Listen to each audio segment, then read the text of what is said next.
Salam, apa kabar semua teman-teman? Puji Tuhan, kali ini teman-teman saya membuat video ya. Jadi biar lebih jelas dan lebih gamblang firman Tuhan yang saya sampaikan pada malam hari ini di dalam perikop hidup menurut daging atau menurut roh ya. Ini adalah pengajaran dari Rasul Paulus ya, yang dimana Rasul Paulus adalah tokoh yang paling banyak berkiprah di dalam perjalanan pengabaran Injil ya. Itu sebabnya Rasul Paulus memberikan pengajaran kepada kita sangat luar biasa. Mari kita baca dari ayat 16 sampai kepada 26 ya, teman-teman ya. Saya bacakan di sini. Maksudku ialah hiduplah oleh roh, maka kamu tidak akan menuruti keinginan daging. Sebab keinginan daging berlawanan dengan keinginan roh, dan keinginan roh berlawanan dengan keinginan daging. Karena keduanya bertentangan, sehingga kamu setiap kali tidak melakukan apa yang kamu kehendaki. Akan tetapi, jikalau kamu memberi dirimu dipimpin oleh roh, maka kamu tidak hidup di bawah hukum Taurat. Perbuatan daging telah nyata, yaitu percabulan, kecemaran, hawa nafsu, penyembahan berhala, sihir, perseteruan, perselisihan, iri hati, amarah, kepentingan diri sendiri, percideraan, roh pemecah, kedengkian, kemabukan, pesta pora, dan sebagainya. Terhadap semuanya itu kuperingatkan kamu, seperti yang telah kubuat dahulu, bahwa barang siapa melakukan hal-hal yang demikian, ia tidak akan mendapat bagian dalam kerajaan Allah. Tetapi buah roh ialah kasih, sukacita, damai sejahtera, kesabaran, kemurahan, kebaikan, kesetiaan, kelemah lembutan, penguasaan diri. Tidak ada hukum yang menentang hal ini. Hal itu ya. Barang siapa menjadi milik Kristus Yesus, ia telah menyalibkan daging dengan segala hawa nafsu dan keinginannya. Jikalau kita hidup oleh roh, baiklah hidup kita juga dipimpin oleh roh. Dan janganlah kita gila hormat, janganlah kita saling menantang dan saling mendengki. Wow, luar biasa ya Rasul Paulus ini ya.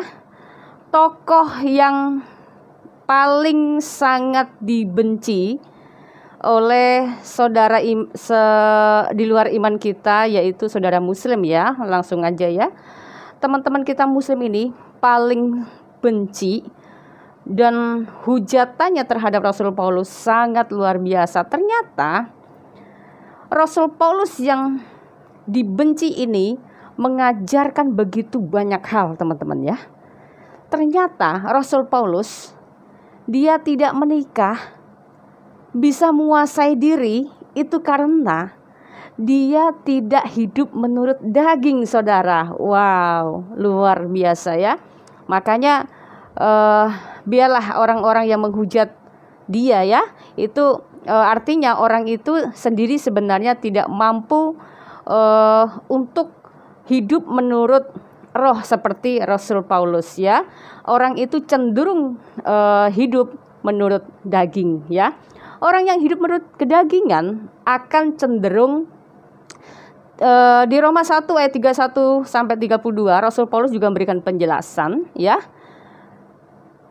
Orang yang hidup menuruti kedagingan akan cenderung tidak berakal, tidak setia, tidak penyayang, tidak mengenal belas kasihan. Sebab walaupun mereka mengetahui tuntunan-tuntunan hukum Allah, yaitu bahwa setiap orang yang melakukan hal-hal demikian ya patut dihukum mati.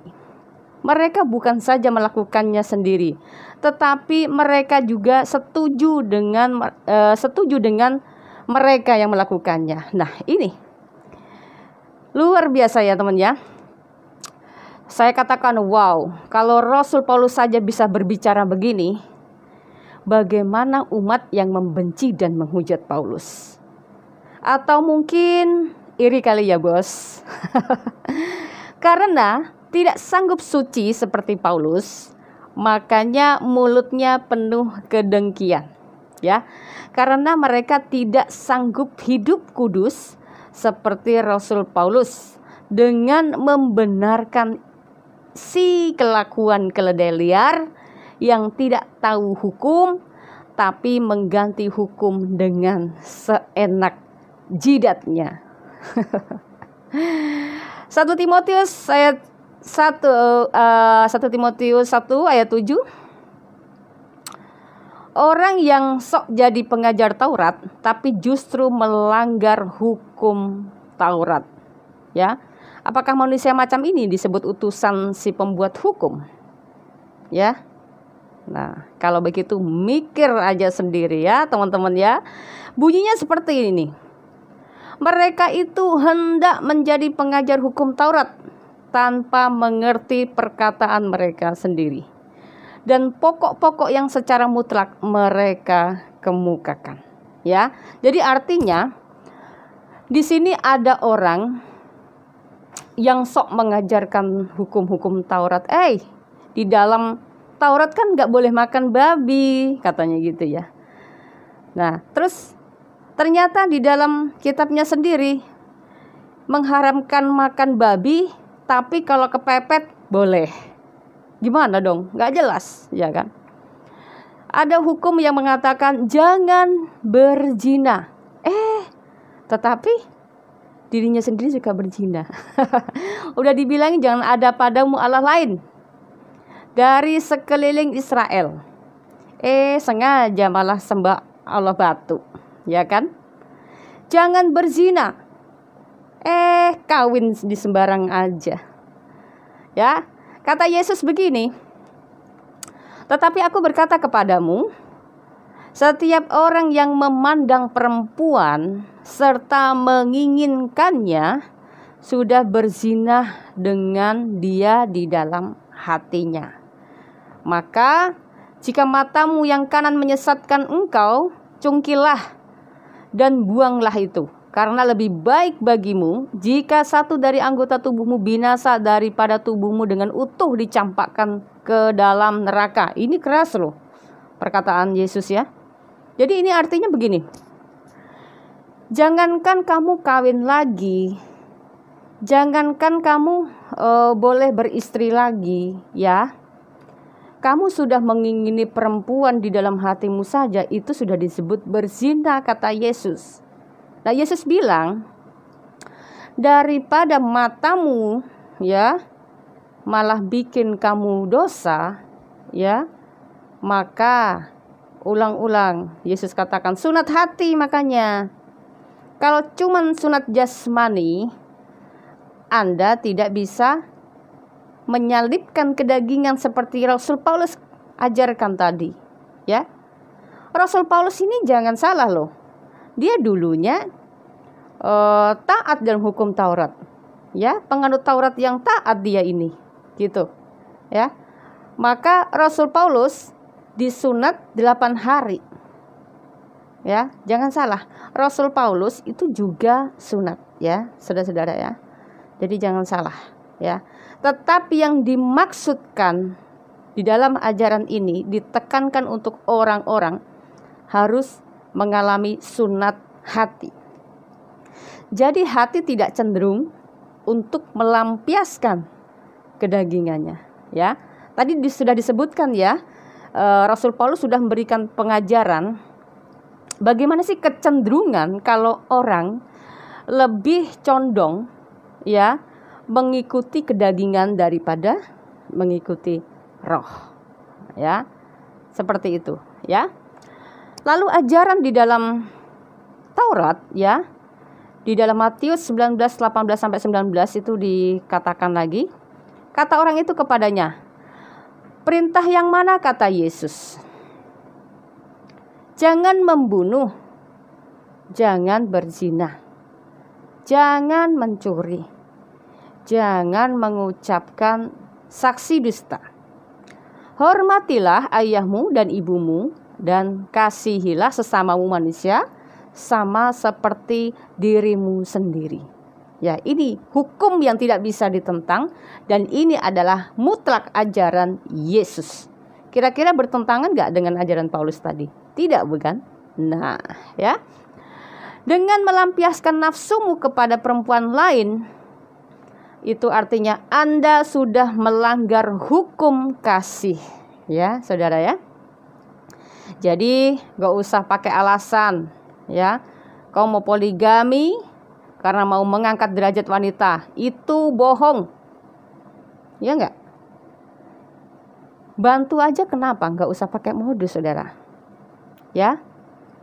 Kalau Yesus berkata kasihilah sesamamu manusia sama seperti dirimu sendiri, itu artinya kamu sudah menyakiti istrimu kalau kau membagi cintanya dengan wanita lain. Ya.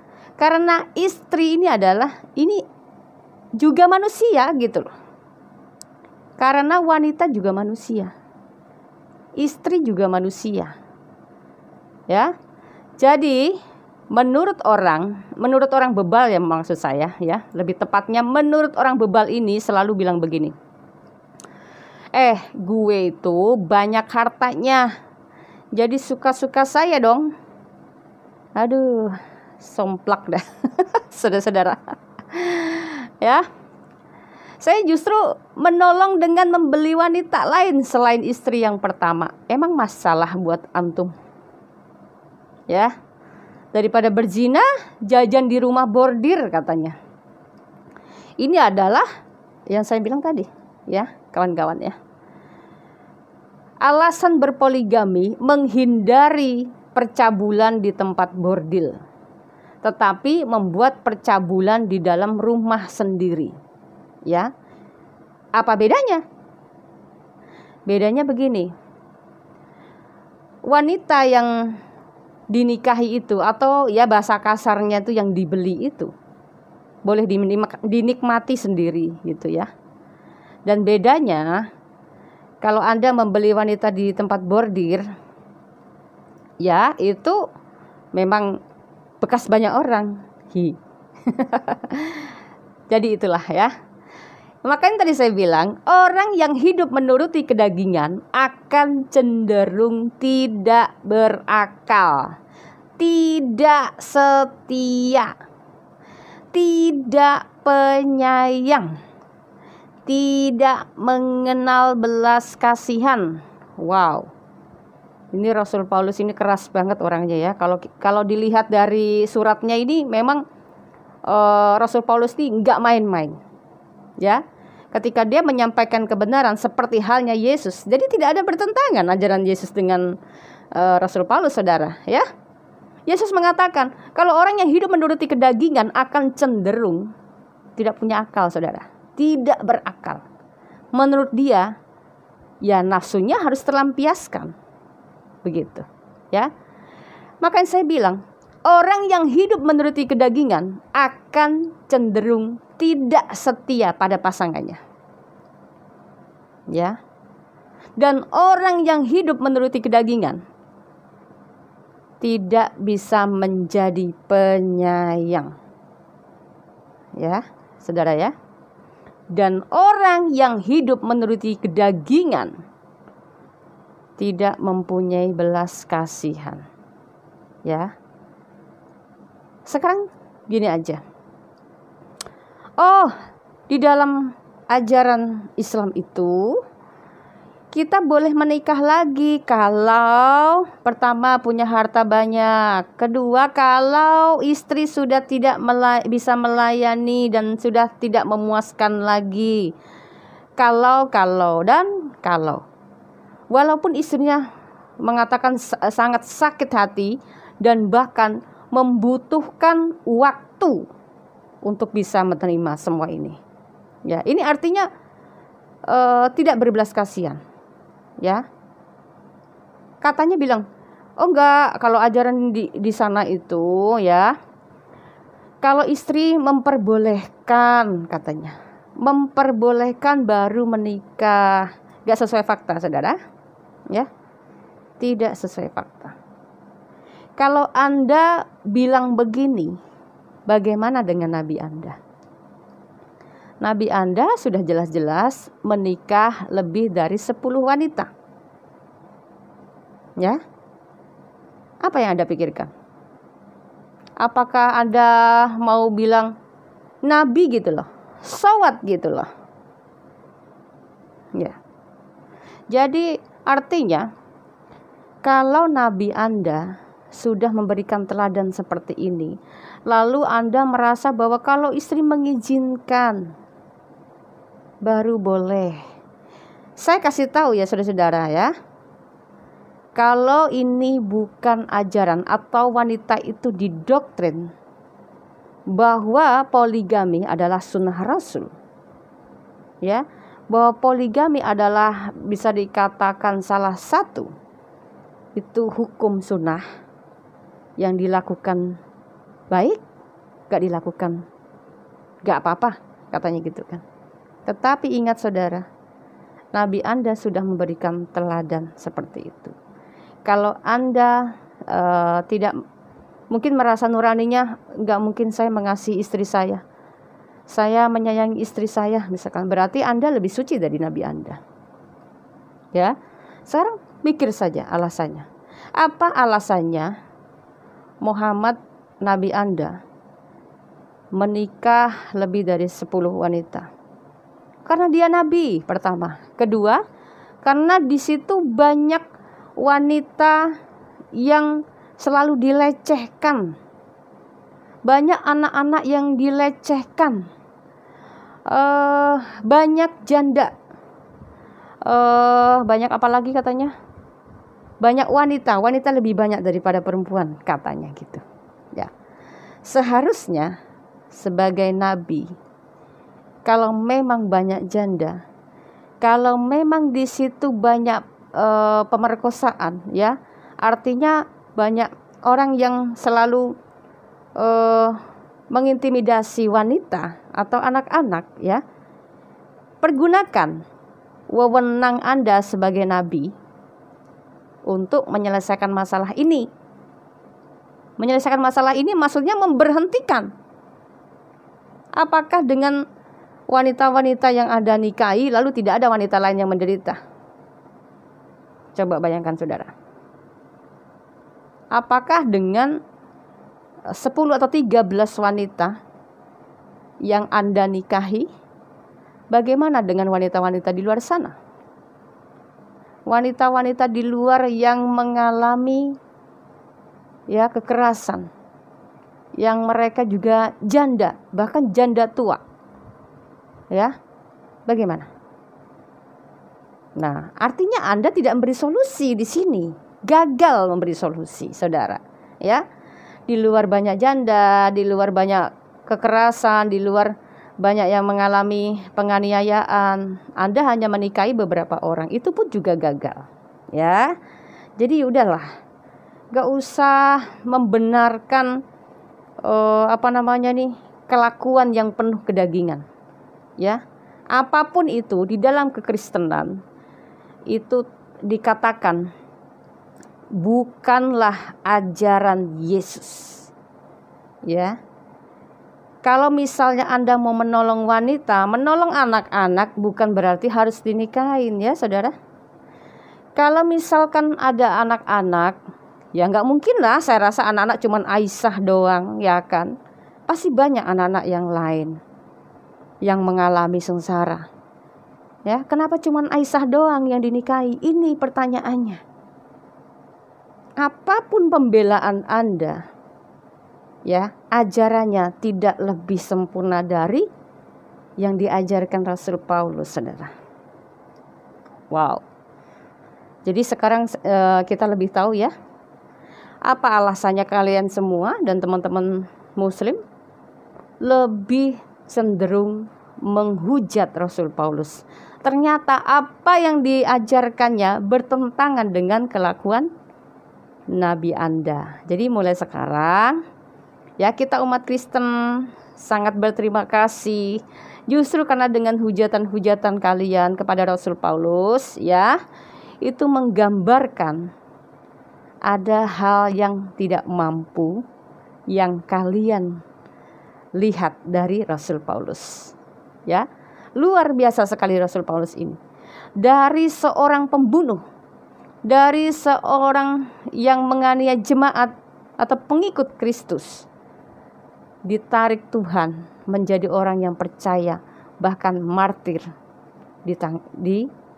martir demi nama Kristus Yesus Tuhan.